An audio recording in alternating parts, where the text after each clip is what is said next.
Welcome to the latest edition of Return of the Hack, the podcast from E92 Plus. I'm your host, Neil Langridge, and I'm delighted today to be joined by Pascal Greenens. He's the Director of Threat Intelligence at Radware. Hi, Pascal. Thanks for joining us. Hi, Neil. Thank you for having me. Happy to be No, here. Thanks very much. So, one of the kind of topics that we want to kind of discuss today, in terms of kind of current trends, in the threat landscape, in particular, Radway, you've just kind of recently released your kind of 2024 threat research report, and there's a kind of a lot of really interesting findings that it'd be good to kind of dive into. But kind of if you want to kind of start a little bit, if you want to kind of give a bit of background about yourself, your role at Radware, and kind of your involvement in the report that's just come out. Yeah, sure. So I'm the Director of Threat Intelligence. That means that we are looking at the global threat landscape mostly, trying to identify who are the attackers, what kind of tools are they using, what are the changes in the threat landscape, how are attackers changing their tactics, techniques, which kind of attacks are important to our customers, which vulnerabilities are coming up, and that might be of importance to our customers. And that's mostly in the area of DDoS attacks, of course, is one thing. And then the other area is application and cloud attacks that we're monitoring. So whenever we see changes or whenever we see new vulnerabilities or new important topics come up, like a hacker comes out with a new tool, new attack tool, or a new DDoS for hire service comes out, so a boot stressor service that is being published, and we see that there is an increased risk for customers and also for the larger security community, we will write reports on that.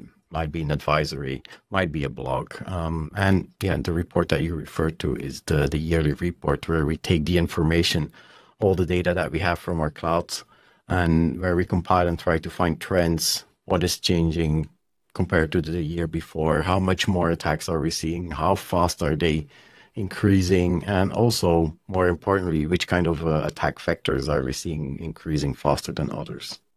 Okay, yeah, no, that's perfect. So, I mean, kind of, if you can kind of give us a bit of a view into the kind of the headline findings that you found in terms of kind of what the biggest threats are, what those kind of trends and changes have been over the last 12 months.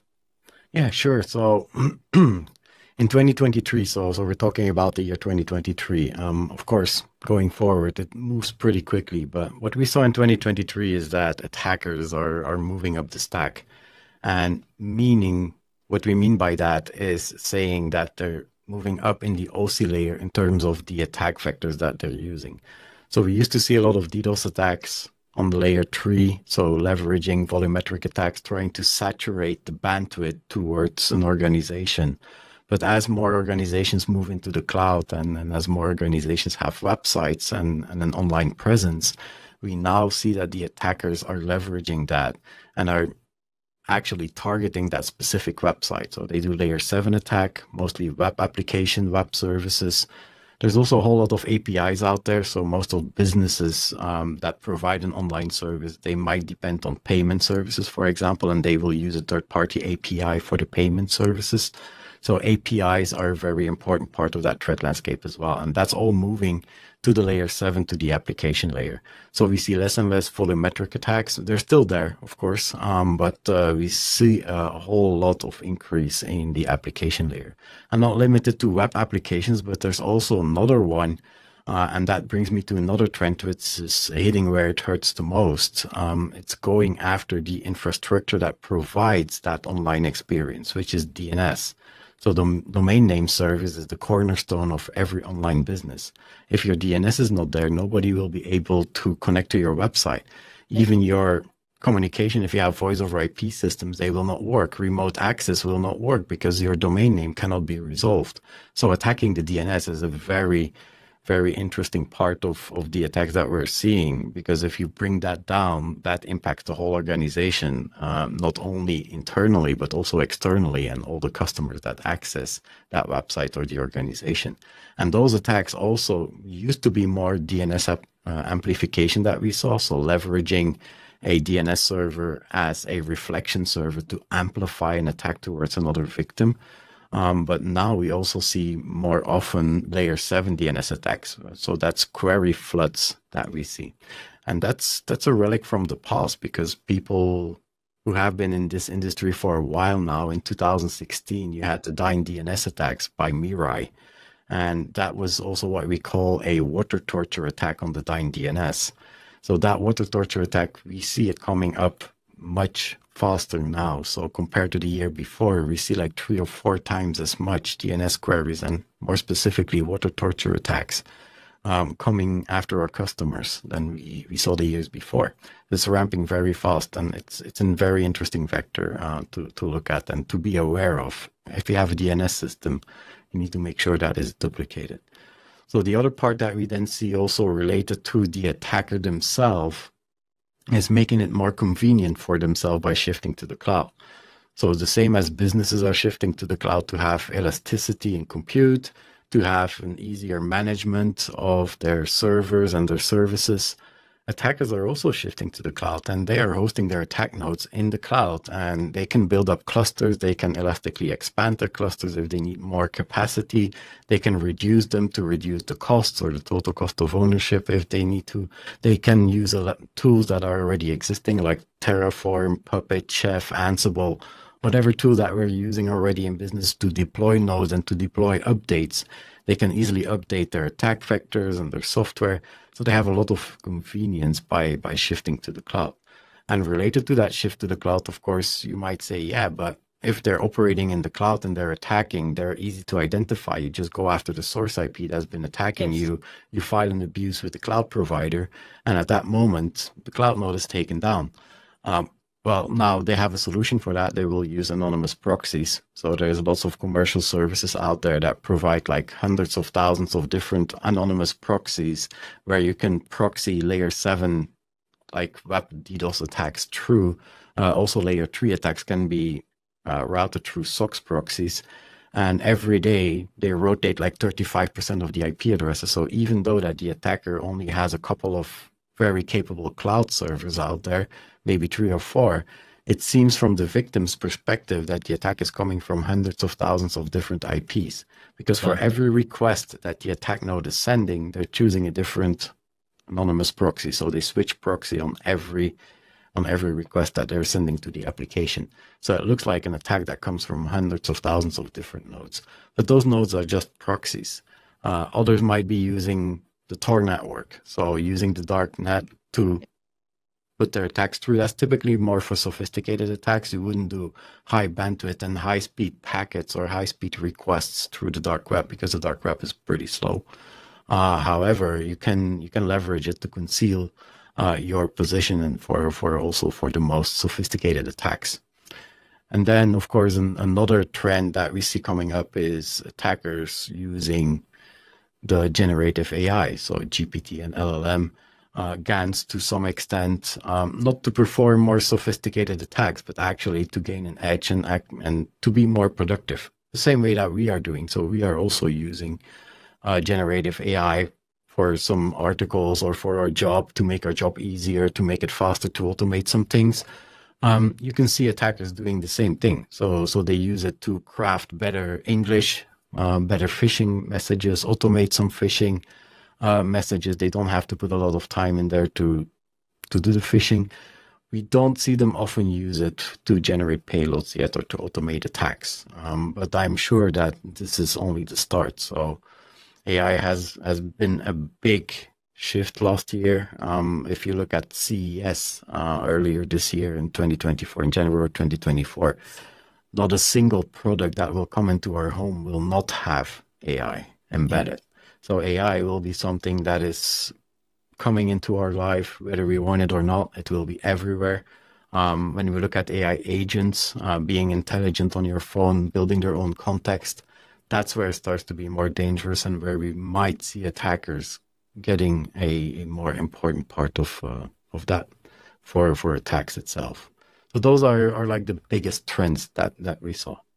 Yeah, I think it kind of touching on kind of firstly kind of some of the bits that you talked about at the start and that movement to the cloud. Obviously, it's kind of, as with all these things, and we'll come on the fact that these things can be a bit of an arms race. Obviously, organizations moving to the cloud and then the bad actors.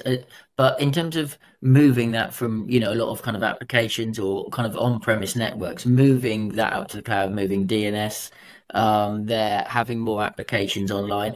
That presumably has opened up more attack vectors. Obviously, it's a much broader attack surface now that organizations have to defend. Is that kind of what's other than the obvious kind of like there's more points of entry? And has there been any other impact on how organizations have to defend? Because everything's a lot more public and everything's now just covers a much broader area.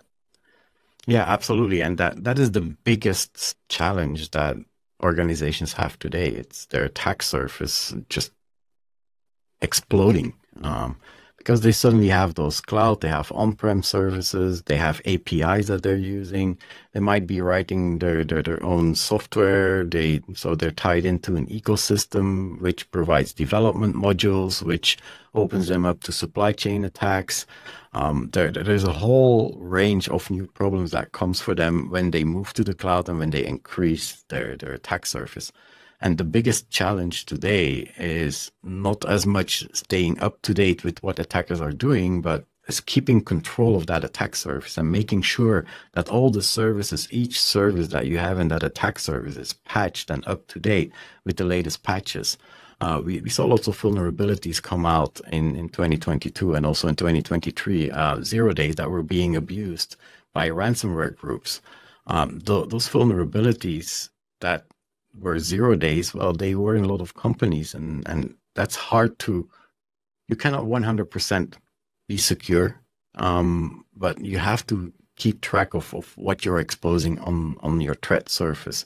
And the best way, in my opinion, to do that is when you have red teaming or when you have pen test services, those people can map out the whole attack surface, because sometimes you're not aware that some services are running. There might be a development team that spun up a cloud instance where you're not even aware of. And that's where most of the data breaches and data leaks came from, because they uploaded some real live data. They just put it there without the proper permissions. And then it's open to the public and somebody else can come and just fetch that information. Well, the CISO was not aware because he was never informed. So being able to do pen testing and red teaming that goes a little bit further than just thinking out of the box, thinking like an attacker, and trying to find all the resources related to a company can help a lot and go far away in covering that threat surface. And as we go forward with all the APIs that we're using and all the third-party tools, and then add in AI, which will be also a lot of APIs that add on top of that, moving information to the cloud in different parts of clouds, storing confidential and sensitive information, that threat surface will become much more important. And I think that this is the biggest concern for most of the CISOs out there is, how is my threat surface? How do I make sure that all the products in my threat surface are patched in time? Because the time between breach and the disclosure of a new vulnerability is shrinking a lot. We see on average, we see between 12 and 24 hours between the disclosure of a major vulnerability and then attackers starting to abuse it. And in case of 0 days, yeah, of course, they already abused because we found them, because an attacker was abusing it. Also, with the geopolitical threat landscape that we are in today, there's lots of tension on the geopolitics. So different countries with what's happening in Ukraine and then also what's happening in Israel. Different wars, the world breaking apart in two big blocks, where you have the Western side led by the US, but then also you have the whole BRICS countries, which is Brazil, Russia, India, and there's a whole other lots of countries, even the Middle East, that are looking to joining BRICS, that want to have that counter block against the Western countries. That causes a lot of tension. So what I see now is that on the state level, we are almost moving into a new Cold War, and that's mostly a cyber Cold War. And that fits into the AI as well, because AI becomes an arms race. Not only an arms race in technology between global cloud companies, but also a technology between nations, and especially on the military side of things. We already saw a lot of bans of technology going into China from the US. And I'm assuming going forward, there will be even more technology constraints too, because AI is advancing very fast. And there's a whole discussion out there about AI being a threat to humanity. Yeah. I would not go as far as that because that's maybe looking a little bit too far in the future. But for sure, in military development, AI is a very important technology. And yeah, you don't want to give all your secrets out to your biggest opponent, of course. Yeah, the geopolitical aspect of it does make it a little bit more complicated because yeah, we use kind of like obviously war terminology around things like kind of arms race and all of this sort of stuff in terms of the kind of bad actors out there, but it has got increasingly great the geopolitical element around it, the fact, and you know we can maybe touch on the elements around kind of hacktivism as well that you know that makes it more complicated because if you know you're defending against a you know maybe just a normal cybercrime who's just they're interested in money, it's a little bit more straightforward. It's kind of you know they're going to be difficult, they're going to be hard to defend against, but you kind of know what they're after. They're after data information that they can exploit. When they're just looking to cause damage, I imagine it's a lot messier and it's a little bit more complicated to be able to understand what they're going to be going for, and potentially maybe you know is it a different form of tactic as well that they're going to be looking to compromise their target organization. Yeah, absolutely. Attacks do not come out of a void. You know, there is a Yeah, motivation behind an attack. There must be a motivation. There's a reason why somebody is targeting you. And that might be, as you said, financially driven. And we saw that with ransomware attacks all over the world and increasingly even in the last couple of years. But that geopolitical state that we're in, that caused a lot of troubles and caused a lot of motivation for attacks, especially from pro-Russian hackers that after the invasion of Ukraine, you saw that the IT army of Ukraine created a new group, a new way of performing a kind of cyber attack and adding to the whole war by doing cyber war, yeah, by calling up volunteers across the world and asking them to help them in a cyber war against Russia. So to fight propaganda, basically, that was the initial state of the IT army. So that's the government creating a new platform on Telegram, using social media, using Twitter, but mostly Telegram, to call volunteers around the world to join in, perform DDoS attack on Russian targets. Now, of course, for every action, you have a reaction. So then we see the pro-Russian actors, and that was in the beginning, was mostly with Killnet coming up and gathering several hacktivists from Russian origin that started attacking Western targets. So whenever a Western country or any country for that part was saying something bad about Russia, they found themselves as a target of a DDoS attack. So yeah. groups like No Name, for example, they have military precision. I'm not saying that they're related to the military of Russia, but they have that every day. They're performing between 10 and 15 different DDoS attacks on targets. And that information is who they target is based actually on media information. So somebody, a president in France, for example, Macron says something, okay, I'm going to support Ukraine.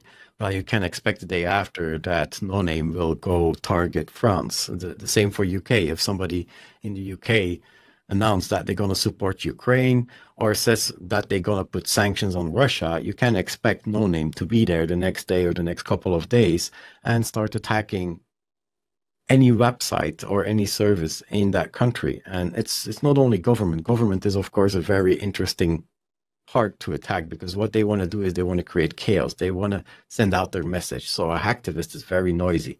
It's also one of my favorite threat actors because they're easy to track. They put everything public. If Yeah, you compare that to a it's nation a state promotional actor, exercise, isn't it? They want to tell everyone about what they're yeah, doing. exactly. So they're actually divulging their information, and then they want volunteers to help into attack. So they will share their attack tools as well. Like No Name, No Name is a kind of a botnet, but it's what we call a crowdsourced botnet. So No Name builds a software client that can be downloaded by anyone in the world and run on their PC. And once you start to run it, it will download a curated list of attack targets that's curated by No Name itself, Yeah. depending on who they want to attack today. And that bot will start doing attacks on all those different targets that the No Name operators put in their command and control server. So that's how the volunteers work. They can download it to their PC. They can download it to cloud instances running Linux. They can even download it to their Android phone and install the APK and perform attacks from their Android phone.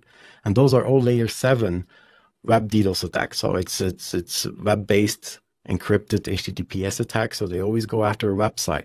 But they're clever in the way that they go after the website. They don't just bang the website on the front door. What they go do the day before they stage the attack vectors, they go look at the website and they try to find the web pages that have most impact on the backend of the website. Like, for example, if you have a search capability that searches a database, they will leverage that and they will do many searches with random data. So to put a big load on the backend of the database. If they find a post form, like, for example, every government has a feedback form for civilians. If they find that feedback form, they will use that form and they will create an attack that does automated posts and put in random variables in that post. What? And they randomize the variables in such a way that they actually look like legitimate data to a computer. For example, if they expect a phone number, they will put in a 15 random digit number. If you expect an email, they will put in a random email. If you expect text, they will put in random text. So their attacks are so sophisticated that they look like legitimate requests. And that makes it much more difficult in terms of mitigating, because now you see a lot of bots from around the world, from volunteers, all of a sudden submitting post requests to that websites, and that brings down the backend if you don't have the software that can detect and make the difference between legitimate and illegitimate requests. But they look almost completely legitimate because, yeah, they are generated as such based on research. So that was one of the first time that we see an attacker actually doing deep research into a web application and trying to target those pages that have the most impact on the server itself. It used to be that all the attackers were finding the domain names and maybe the IP ranges, and then they just trash the IP ranges with random data and cause a volumetric attack or even carpet bombing attack. But really going after those pages specifically, that was something that we saw new coming from Lonin. And that's from the hacktivist side, of course. And as you said, yeah, they're very loud. So whenever they have an attack, they will always go out on Telegram and post that today we're going to attack this country, and that's the reason, because this person said that, or because we found out that there's money going or weapons going to Ukraine from that country. So because of that, we're now attacking the following targets. And in the beginning, those targets were just public websites without too much impact on business processes. It was still very visible. So I would not say that.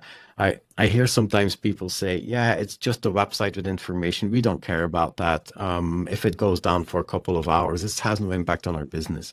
Well, yeah, it does have an impact on your reputation, though. Yeah. Plus, it feeds those attackers, because those hacktivists, they bring down a website, it comes in the media, and all of a sudden a lot of people see that media article, and then they start joining those hacktivists because they become more popular, and then they increase the number of volunteers. They also increase the capability of performing attacks. Same thing with Anonymous Sudan, for example. Anonymous Sudan came out of nowhere in January of 2023. Started attacking Sweden and Denmark because of the burning of the Quran. So that was a religious kind of motivated attacker.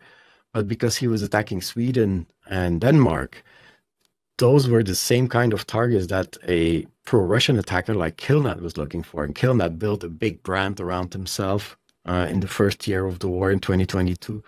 So in 2023, he saw those attacks from Anonymous Sudan, and he said, yeah, the enemy of my enemy is my friend, right? Yeah. So he said, yeah, I'm going to take Anonymous Sudan and I put them in the Killnet cluster because they are attacking Sweden and Denmark. And just because of Anonymous Sudan being part of the Killnet cluster and then starting to use that Killnet branding, you see the following on Telegram going from a couple of hundred of people following the Anonymous Sudan Telegram to hundreds of thousands, just in terms of a couple of weeks. So this one rose very quickly, and that's just because of the branding and the power of the media, and also the power of those hacktivists to show the world what they're doing and what they're all about. And you see it also on the targets. So in the beginning, targets were just public websites, but now more and more you see them attacking ticketing services like bus ticketing, so that people train ticketing, so that people cannot get train tickets anymore. Whenever there's elections, you might see attacks on the election statistics websites. So they go after websites that do have an impact. Payment providers or their banks, financial institutions, of course, will also be attacked. But it's not limited to that. But those are the more impacting ones. And we see that more countries are starting to suffer actually from those attacks instead of saying that, yeah, it's just an attack, not really that important. Well, yeah, it starts to demonstrate some impact there. Yeah, and I suppose it is this again. It's kind of good to take a positive from it in a way. Does this mean that there is more engagement between government institutions and government cybersecurity services, like kind of like GCHQ and the NCSC in the UK and Europol and things like this, and obviously the NSA in the US, working more with businesses? Because I mean, previously that there will be a little bit around at the high profile, and we talk about things like obviously critical national infrastructure, but there's more obligation, I think, maybe now to have a close integration, and maybe what we consider to be critical national infrastructure, we might think of utilities, power stations.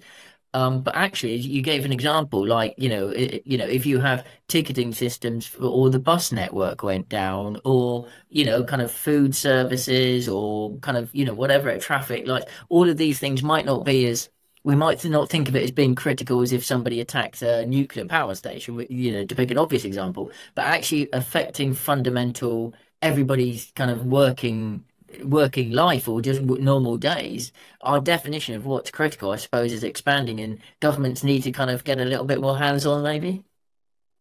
Yeah, I think that the industry itself, so the security community and the security industry was well aware of all the threats that we are facing after Yeah. WannaCry happened and Yeah. Yeah. seeing what can happen through those malwares and also finding all those vulnerabilities in IoT devices, and then more importantly in everything that's in this industrial IoT and everything that's connected, power stations and nuclear plants and water supplies.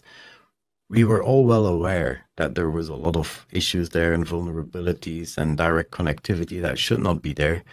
Um, Governments try to do something about it, but I think that most of people's eyes were opened after the war started, because now they see Yes. that there's a real threat out there that will and might be leveraging that against the citizens of a country.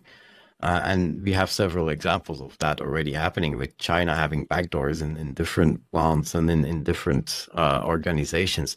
But China, for sure, is one of them, mostly spying, but also Russian actors. And the danger of those hacktivists, and we should not forget that also in the West. So people are joining the fight by doing DDoS attacks. So somebody in the US, a teenager in the US, might download a bot from the IT Army of Ukraine, and the IT Army of Ukraine has lots of tutorials explaining how you can get free access to a Google instance and run that Google instance and download a bot and perform attacks to the targets that they are saying. Um, Let's not forget that DDoS is illegal. The authorities use the double standard. It's like, yeah, when you do it for the right reasons, for the right ethical reasons, it's okay to perform DDoS attacks. But at the same time, they were still taking down booter and stressor services or DDoS for hire Yeah. services. So DDoS is still illegal. And an actor like a hacktivist in Russia, okay, they have free play. They're attacking Western organizations. So for the Russian government, that only suits whatever strategy they have, because they are causing chaos in the West, and that's what they want from a Russian perspective, from Putin's perspective. But nothing stops Putin or the Russian government or Russian GRU, for example, to go step up to a hacktivist and say, hey, my friend, what you've been doing here is illegal, even though Yeah. it was done against Oh other no, countries Mark. Yeah. outside, but it's still illegal. I can throw you in jail unless I give you a list every Monday and you're going to target those. And there were already signs that this was happening with ransomware Right. operators as well. Ransomware operators who are getting a lot of money in, well, they don't pay taxes. So there is an impact on the government. So the government can easily go to them and say, hey, my friend, you're getting a lot of money. You're not paying any taxes. How about you keep the money as is, but you feed me information. So instead of just encrypting the other side, you steal information and you send that information to me, because I can do something, especially when it's medical information. It would be nice to know if some politicians have medical conditions. That might be Yeah. something that we can use in a propaganda campaign later on to send out Twitter messages when something happens, to discredit a public opponent in the government of a foreign nation. So nation states can now leverage those and can also hide behind those, because the attacks that we saw performed by the GRU at the beginning of the war in Ukraine, they were performed through a public booter and stressor service that was hosted in the Netherlands. So they just bought themselves into a tier of an attack tool and used that attack tool to perform attacks. But by doing so, they are very much capable of building bigger botnets. We saw VPN Filter in the past, which was a really big botnet operated by the GRU. And they have lots of capabilities that can go beyond any booter stressor service that's available out there on the market now.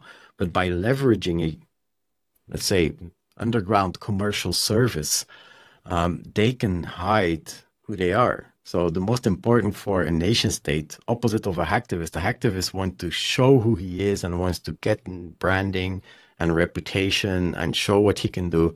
A nation state is just the opposite. They don't want anyone to find out what they're doing. So they can easily be hiding behind those hacktivists and perform attacks between those hacktivists. And those hacktivists are causing a lot of chaos and trouble. And yeah, attacks can easily slip under the radar if you have those attacks going on from hacktivists. Yeah. Or even controlled by nation states behind those hacktivists. Yeah, it's a much more kind of complex area, and from an investment perspective, obviously, kind of, actually, obviously, cyber crime is, it's self funding in terms of, whether they're getting it from kind of extortion, or obviously kind of ransomware or just kind of straight out fraud with business email compromise, or whatever it happens to be. But we're also seeing, touching on that kind of on the AI piece as well, that kind of, whether it's activists or whether it's cybercrime, even investing in their own GPTs as well. I think that's when we talk about the discussion on AI, we think about, especially from a kind of a normal person's perspective, we think about the AI that we all know, the Gen AI, the tools that AI has obviously been around a long time, but the kind of the public experience of AI, if you like, is much more at the forefront. The fact that they're building their own models and tools, I think, that seems to be raising their capabilities up to a whole new level. And as well as being able to exploit the consumer ones, it gives them a huge degree of control, presumably, over what the technology could do for them. Yeah, so it's a two-part question. So to come back to the first part is the funding of hacktivists, because as you said, you have cyber criminals out there who are out there for profit.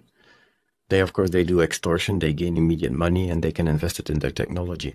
Hacktivists, on the other hand, they are not extorting any of the victims. They just go after victims. So where do they get their money? One is donations, so from volunteers, from people who like their cause. The other, of course, is advertising. The same way that the big cloud companies became big, well, those hacktivists also become big, because imagine you have a Telegram channel, you have more than 100,000 followers, and those 100,000 followers like to perform devastating attacks against their enemies.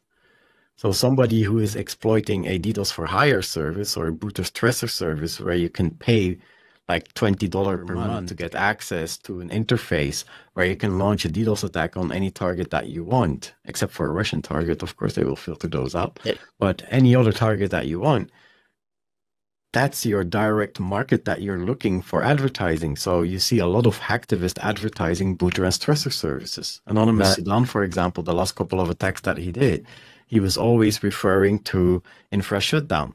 Before infra shutdown, he was referring to the Skynet Godzilla botnet. And even in the latest attacks that he has been doing, he always said attack performed with Godzilla or Skynet or infra shutdown.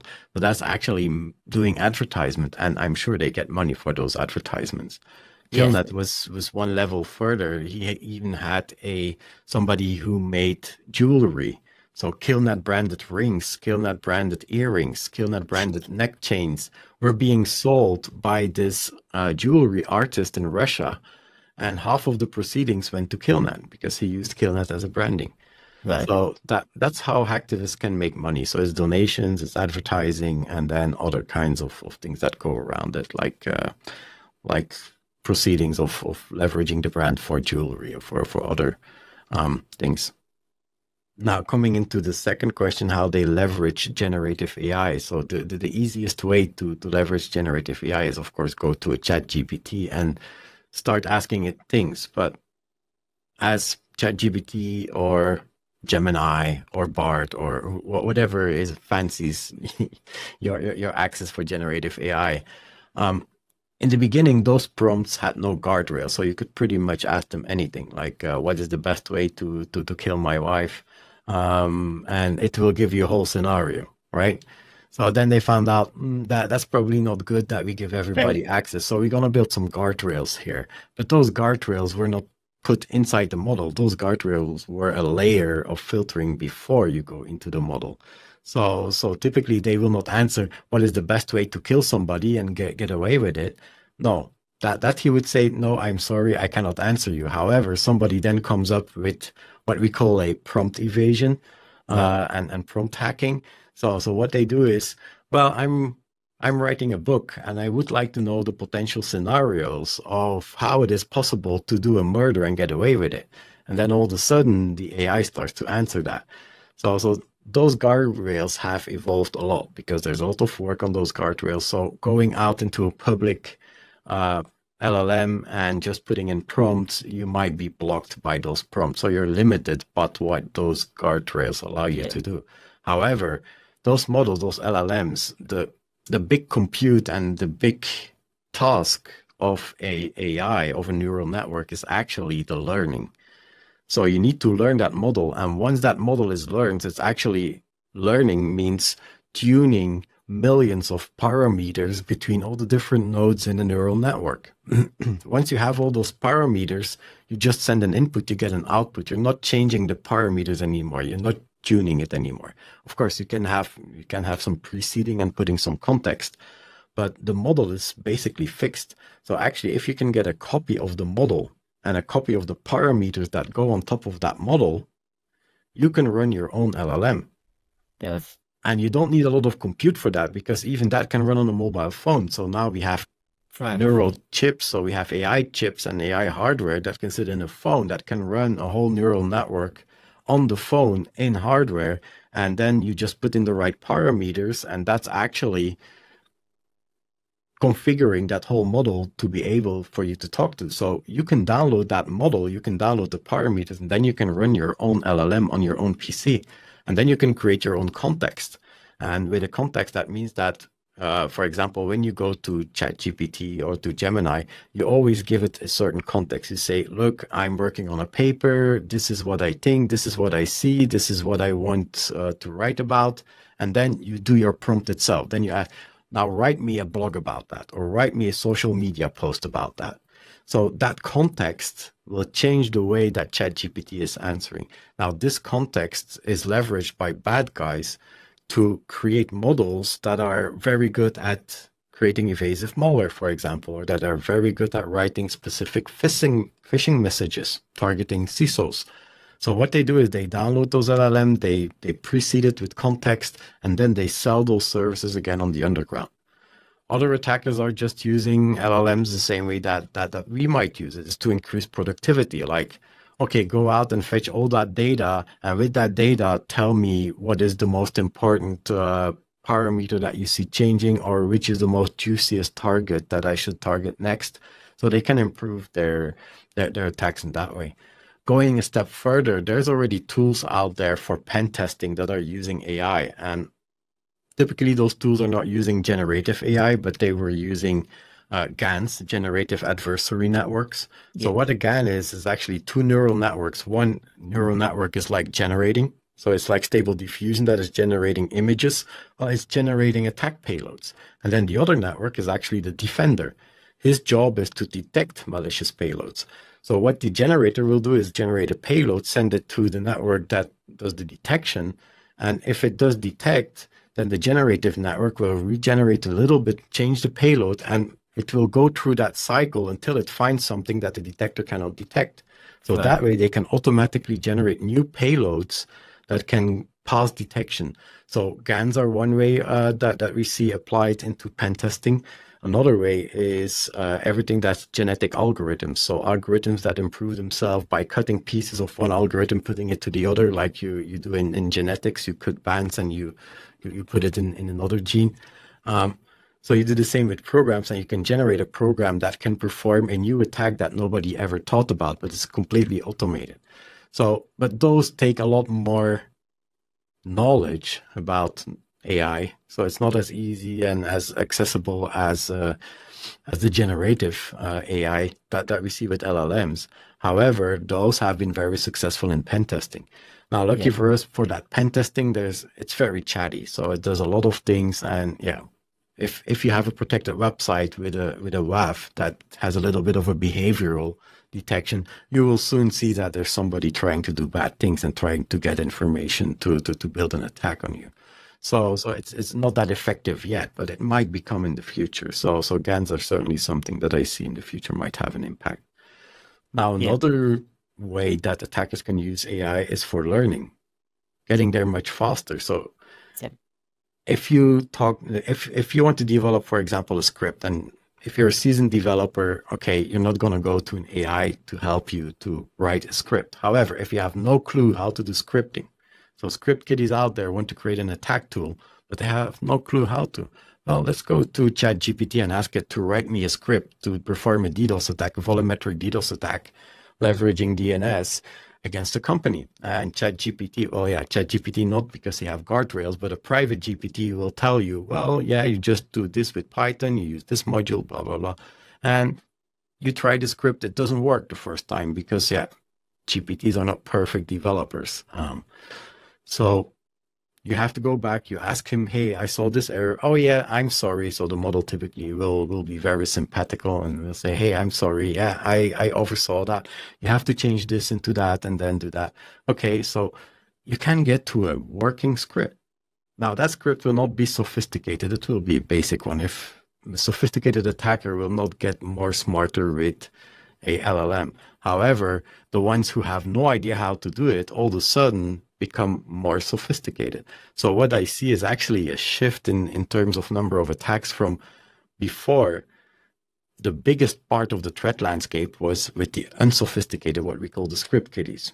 The ones who have no clue how to perform an attack, but will use public source or tools that are made available by other more sophisticated actors and use those tools to perform attacks. But there were very simple attacks, unsophisticated. I see those shifting more to the middle, meaning that they become more sophisticated just because they can use an AI. So it's actually a shift in the sophistication of attacks. Now, the maximum sophistication is not changing. So we did not see any generative AI yet creating an attack that blows our mind and that we have to say that, oh, a sophisticated actor with an AI will be able to push his boundaries and become even more sophisticated. No, that we don't see. But what we do see is those that are unsophisticated and have no clue how to do something, they can leverage AI to become better and to do it. The same way that people who have no idea how to program, they use GPT as a learning tool. Yeah. It's you can ask it questions, it's interactive, it's a very fast way to learn. So it's a very good tool for that. So the same for bad actors. So we don't see any strange cases that we don't see in the world in the benign world, I would say. Yeah, I think it's interesting because it kind of typically when we're talking about AI and, a lot of the things that we're talking about with the kind of events and the general news, that what AI, the messaging around the potential, both from a good and bad perspective, is it gives scale, it automates, it takes the hard work out of something so people can do the high level activities and it can make stuff easier. But actually a lot of what you're talking about it means that bad actors can be much more bespoke. They can build their own tools. They can be much more specific. They can target those threats. It actually enables a lot more kind of granular targeting, bespoke attacks specific to the individual organization that they want to take down or they want to compromise. So actually, it's the devil in a way is in the detail in terms of what AI is enabling them to do. So there is definitely a scale benefit, but it's actually being really, really specific in a way that previously would have taken too much time and resource to be able to do. Yeah, that is also why we call it an arms race. So for people who sit on the opposite side being attacked, it is not about getting more sophisticated security and being able to block more sophisticated attacks. It's more about the number of attacks that is coming at them. Yeah. And moving away from the very, very basic level of attacks to mid-level of attacks. So actually it's the volume of attacks that they need to take in. So, and that's where we see the arms race. So you have to automate your security to fight the automation of the bad guys. So it's more about productivity. But going forward, I don't have a crystal ball, so I cannot talk about it. And there's a whole lot of discussion by experts that are way above my level. I'm referring to Sam Altman and Elon Musk, and so that are talking about the AGI, so the artificial generic intelligence, and then SMI, which is superhuman machine intelligence. Once we get to that, we are building AIs that are smarter than humans and that can think more faster than humans. Then we get into that range where I would say that AI can generate more sophisticated attacks than we humans would ever be able to invent. But then we're more in a dystopian future where we talk about Skynets. I don't want to go there. We've got we've got. I mean, there's a we whole have world other of people talking about that more than enough already. Yeah, definitely. And then just one other thing that I kind of wanted to touch on, I thought was interesting that kind of came out of the report was the different sort of attacks against different kind of verticals and markets. So, kind of DDoS kind of specifically or finance and tech was, but transportation was more about kind of application API. I suppose that the kind of is that more in terms of the kind of the supply chain and the infrastructure, or is it more about the objective of the attack and what they want to get out, or is it kind of a combination of factors? Yeah, it's more about the objective and the motivation.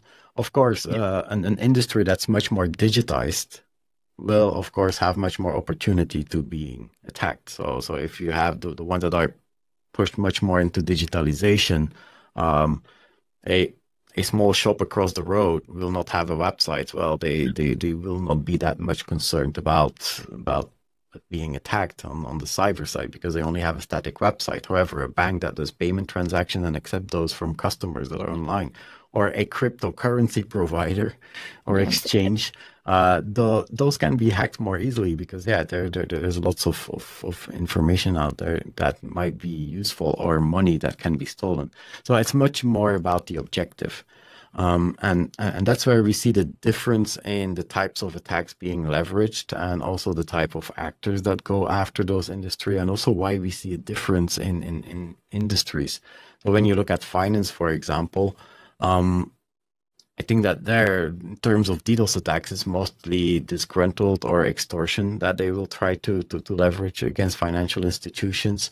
Also hacktivists, of course, because they like the fact that it's a big name that they go after to show that they can bring them down. It gives them a lot of reward.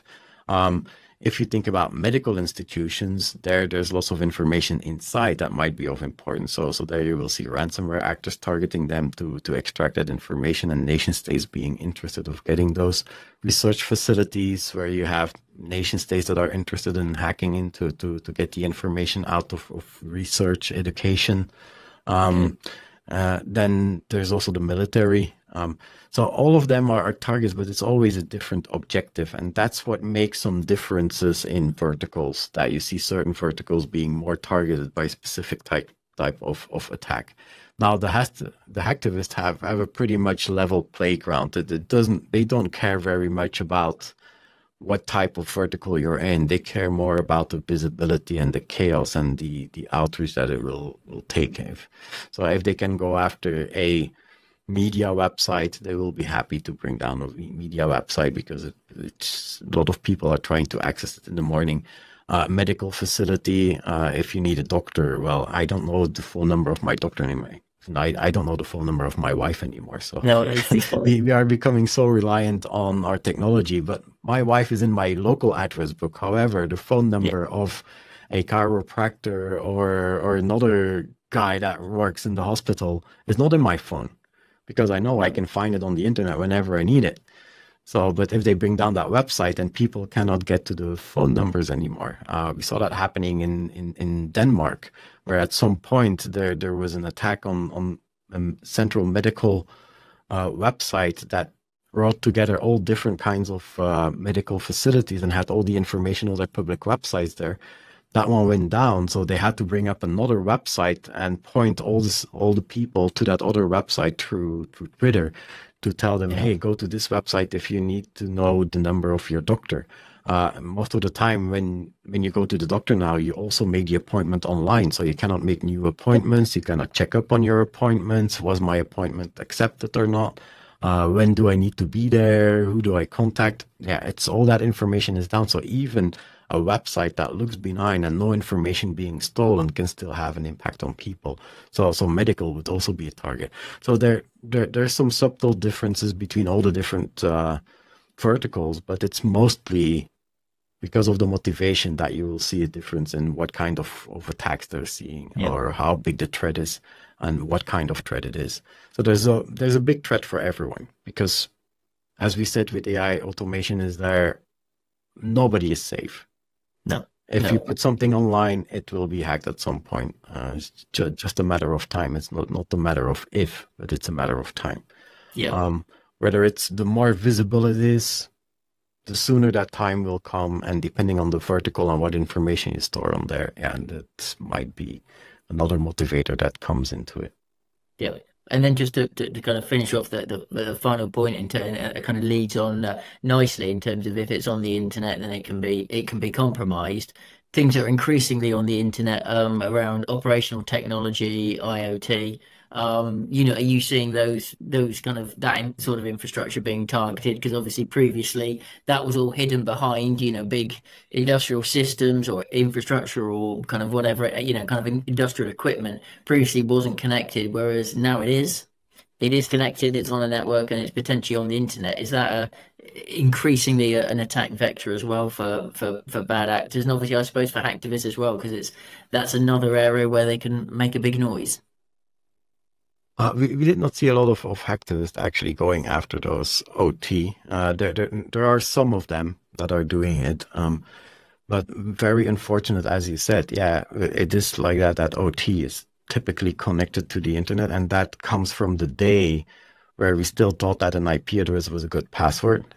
Yeah. Those were the days where I'm old enough to remember that time, and actually that made sense at that time, because an IP address, it's 3 numbers between 0 to 55. It's a good password. 4 numbers between 0 and 255. It's a good password, right? So, but nowadays, when you can scan the internet, the full internet IP range, the IPv4 IP range, in just 1 or 2 hours, it's not a good password anymore. And unfortunately, a lot of those operational technology, people thought that, okay, I just put it on an IP, but I don't put a host name behind it, so nobody will find it. Oh yeah, now they easily find it. You just go to Shodan, you type in the query, and Shodan already did it for you. So there's those IoT search engines that are gathering information all the time and who are going around all the IP addresses, extracting every little bit of information.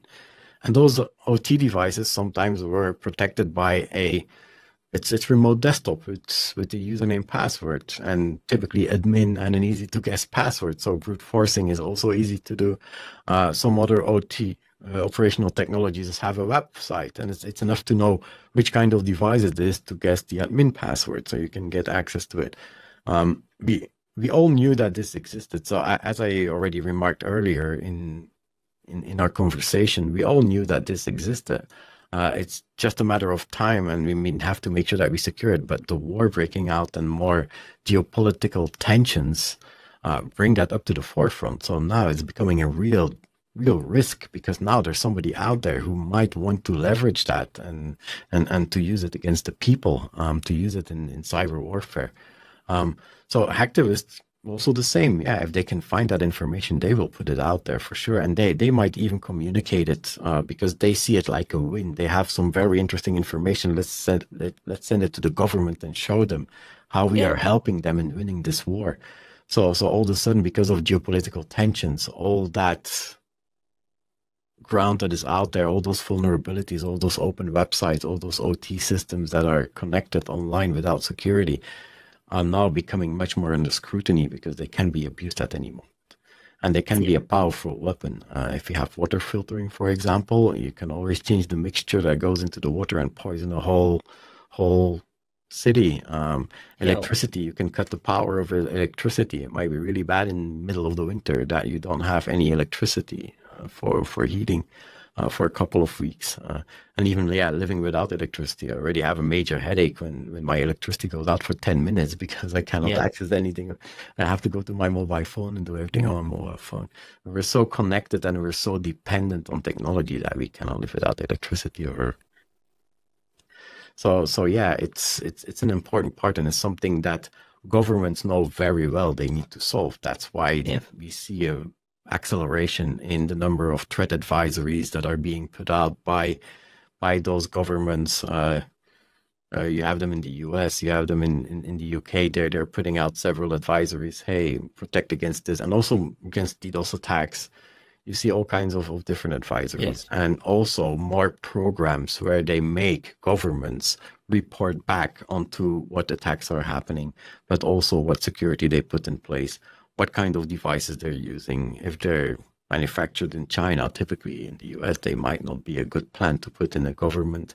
So they might have to change some of those appliances. So you see a lot more engagement from governments to secure that part, but it's still in a sad state.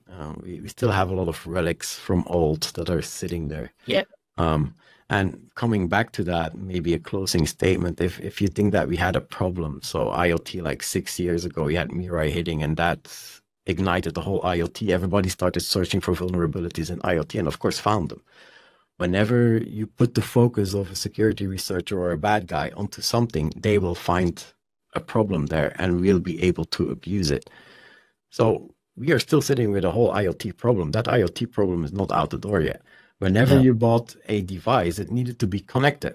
So when what we call the smart device, when we went to the shop and we buy a smart device, what we bought was not a smart device, it was a connected device, and probably a stupidly and badly secured Yeah. connected Yeah. device.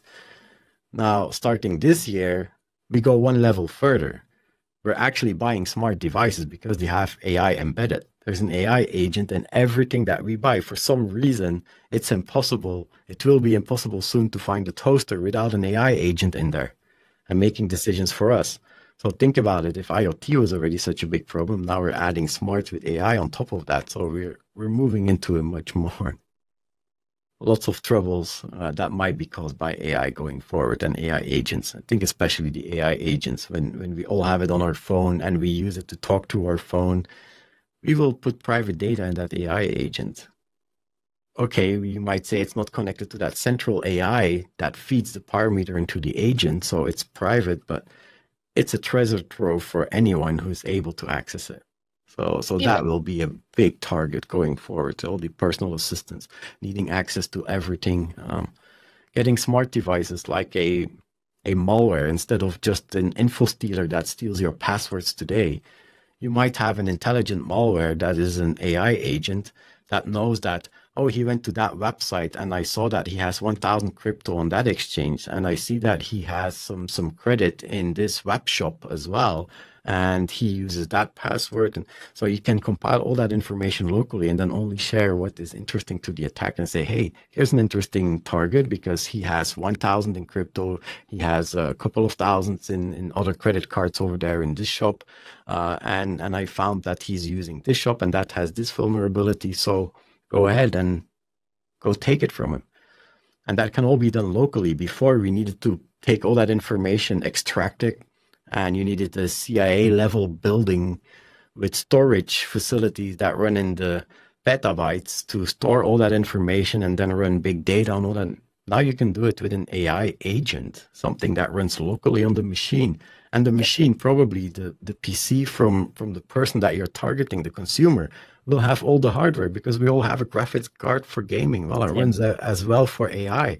And soon, Intel and whatever other manufacturer of chips that will be dominant in the desktop and in the laptop will have AI acceleration on board. Yeah. So we're just feeding into that market and malware with AI. I think that it has a very plausible future. Yeah. Yeah.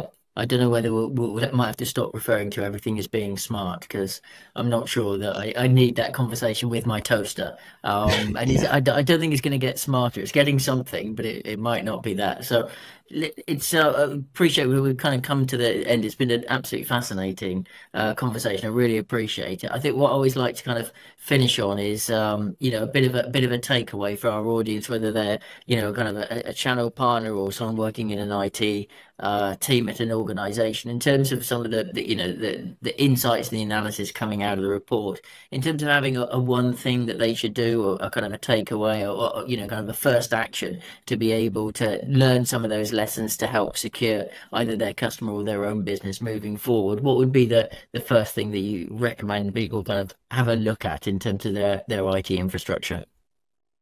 For me, the most important is people being aware of the threat, knowing that Yeah. the threat exists, and making sure that you try everything to close that threat. So mitigate the threat. You know that you have websites, you know that they can be vulnerable to application attacks. Identify them, make sure that your threat surface is under control, that you know exactly what goes in, what goes out, where it is located. But for me, most important is being aware that it can happen to anyone at any moment. Because that's mostly what I see. It's not like the attacks are most sophisticated. And not only that, it's also through social engineering. So that's another attack vector that you need to cover as a company. So by making, not only you need to be aware, the security specialist or expert or the CISO, but also all the employees in your company need to be aware of potential phishing, potential abuse that they might get, because it's the most of the biggest attacks that we saw and breaches were not that sophisticated. Yeah. They were typically a phishing and or somebody was paid off to plant something, and then it went on from there and escalated. So awareness for me is like the most important part. Being aware of the threats that are out there, following what's happening in the threat landscape, have a good idea of where are the most important. Because as we talked about verticals, depending on the vertical and the motivation, might be a different threat actor that comes at you, might be a different threat. So depending on that, for everyone, it's the risk is different. So you need to do your own risk assessment. You need to have your own. But being aware of the threats is where it all starts, I think. That's perfect. Well, thank you very much for your time. I really appreciate and the insights that you brought. Hope everybody at home very much appreciate your time listening. Don't forget provide any feedback that you'd like, and don't forget to look out for the next episode in the podcast series as well. But for now, Pascal, thank you very much for your time. Thank you for having me. It was my Thank you. pleasure. I had a really fun time. Thanks. Thank you for Bye. listening, everyone.